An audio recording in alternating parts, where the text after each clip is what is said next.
निवेदक प्रवीण श्रेष्ठले अख्तियार समक्ष पेश गरेको उजुरीमा भनिएको छ, नापी विभागको आधिकारिक नक्सा र फिल्ड बुक अनुसार बल्खु खोला सिप्रदीको हालको कम्पाउन्डको 20 भाग हुँदै बग्थ्यो, तर अहिले त्यही ठाउँमा पक्की संरचना उभिएको छ र खोला अगाडि सारिएको देखिन्छ।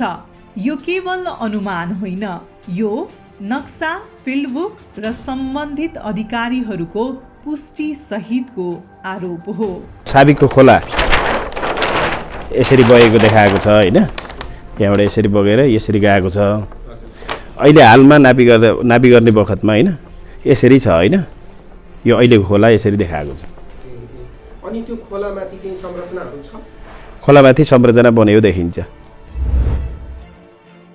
नापी कार्यालय कलङ्कीमा उपलब्ध आधिकारिक नक्सा अनुसार बल्खु खोला घुमाउरो बहाव सहित सिप्रदीको कम्पाउन्डको मध्य भागबाट बगेको देखिन्छ, तर हालको स्थलगत अवस्था के छ? त्यही बहाव क्षेत्र कङ्क्रिट संरचनाले ढाकिएको छ। 2वटा पक्की भवन त्यही क्षेत्रमा निर्माण गरिएको पाइएको छ।